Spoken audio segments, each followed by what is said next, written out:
একটু দেরি হয়েছে, এই জন্য আমরা আপনাদের কাছে ক্ষমা চাই। আপনারা আমাদেরকে ক্ষমা সুন্দর দৃষ্টিতে দেখবেন ইনশাআল্লাহ। আমরা আপনাদের সাথে সমবেদনা জানিয়ে আজকে আপনাদের এই দুর্দশার কথা শুনে আমরা চলে এসেছি সুদূর সিলেট। দোয়া করবেন যেন সারা জীবন আমরা শারীরিকভাবে মানসিকভাবে মানুষের পাশে এসে দাঁড়াতে পারি। আমাদের সাথে আছেন এসরোড, সুমিলপাড়া এবং বার্মা স্ট্যান্ডের ইমাম সাহেবরা এবং মাদ্রাসার প্রিন্সিপাল এবং শিক্ষকেরা।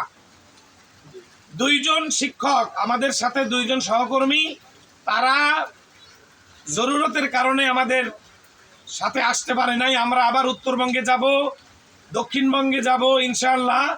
আরো অনেক জায়গায় আমরা ত্রাণ দিব, সারা বাংলাদেশের বিভিন্ন জায়গায় ঘুরে, সেখানে তারাও আমাদের সাথে যাবেন।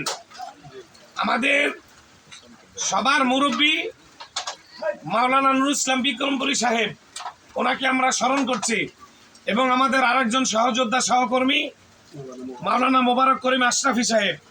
এই দুইজন ওনারা আসতে পারে নাই, আপনাদের সার্বিক ব্যবস্থাপনা ওনারা করেছেন, এজন্য ওনাদের জন্য দোয়া করবেন ইনশাআল্লাহ।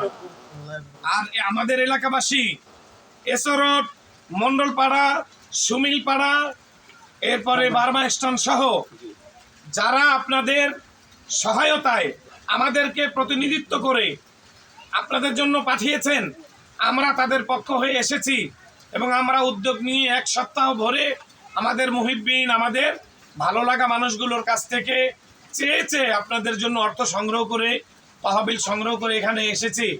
যারা এর পিছনে ফুয়েলিং করেছেন, যারা সার্বিক তত্ত্বাবধান করেছেন, তাদের জন্য দোয়া করবেন আল্লাহ যেন তাদের দুনিয়া এবং আখেরাতের উত্তরোত্তর কামিয়াবি বৃদ্ধি করে দেন বলি আমি।